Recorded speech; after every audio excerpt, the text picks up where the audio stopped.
So President Trump did an interview with Laura Ingraham where he morphed into the Facebook grandpa. And Biden, well, Biden is, I don't even like to mention Biden because he's not controlling anything. Who do you think is pulling Biden's strings? Is it former Obama people officials? that you've never heard of, people that are in the dark shadows, people that... What does that mean? That sounds like conspiracy theory, dark shadows. No, what is that? People that you haven't heard of. They're people that are on the streets. They're people that are controlling the streets. We had somebody get on a plane from a certain city this weekend.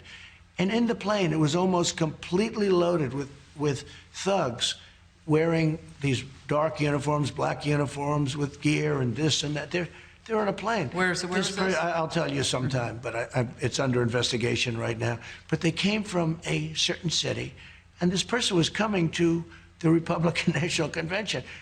And there were like 7 people on the plane like this person, and then a lot of people were on the plane to do big damage. They were coming planning for Washington. Yeah, this is all happening. But the money is coming from somewhere. Money is coming how can it be from tracked? some very stupid rich people that have no idea that if their thing ever succeeded, which it won't, they will be thrown to the wolves like you've never seen before. What he's talking about originated in a viral Facebook post, and it's fake news. It's not real.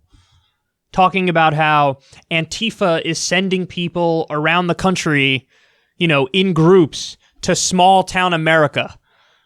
That's what this is. And again, originated in a viral Facebook post that totally bogus. It's not true.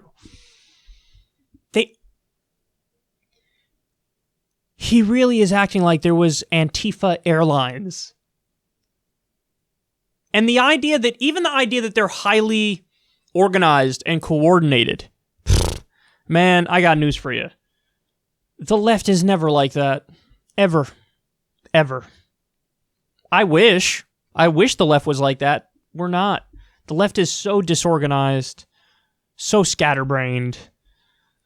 And he even says there, who funds it? Oh, it's a bunch of rich people who are funding it.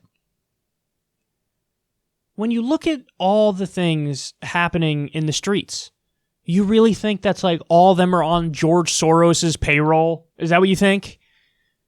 I got a bridge to sell you if you believe that, man. It beyond ridiculous. Is it really that hard to believe that there's an organic uprising happening when you have a new video every other week of cops killing somebody? That tends to lead to unrest. And then listen, on top of all that, people are not doing well mentally and psychologically. We have polling data that proves this. People are not doing well. Now, you could speculate as to why that is. COVID, the economic shutdowns, the fact that we have 20% actual unemployment. That's a big thing. The fact that people are taking wage cuts. People don't have health care. 50% fear going bankrupt for medical bills. Whatever the reason, and there are many reasons, yes, people are organically going out in the street. You could agree or disagree with what they're doing, why they're doing it, so on and so forth, but it's happening. But they have to try to make it seem like it's all AstroTurf and it's all Antifa. And the reason they do this is so that they can dismiss it all. You can dismiss it all as fringe, crazy, lunatic lefties who are terrorists who we need not concern ourselves with why they're out there. So really, they fundamentally and effectively change the conversation. That's what they do. They change the conversation. They shift it.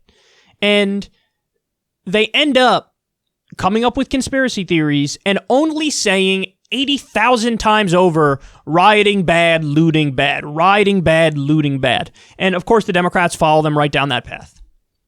Right down that path. Biden did it in a speech the other day. Just totally 100% went with the right-wing framing on it.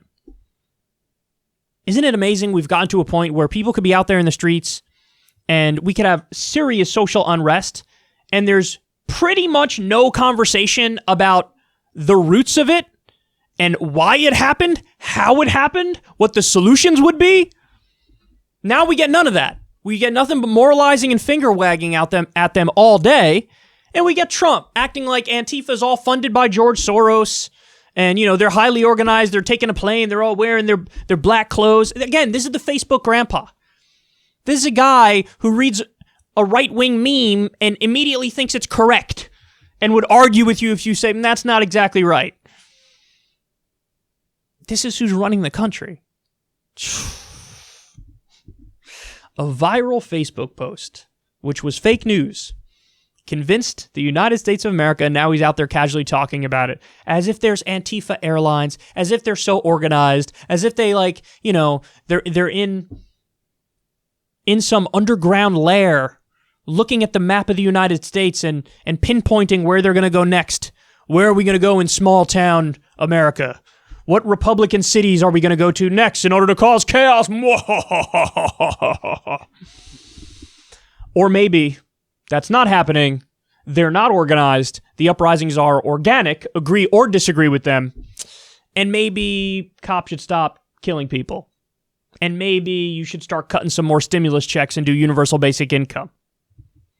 You want to quell the unrest? Is that what you want to do? Immediately do comprehensive police reform, free every nonviolent drug offender, legalize recreational marijuana, and start fixing the economy for regular people.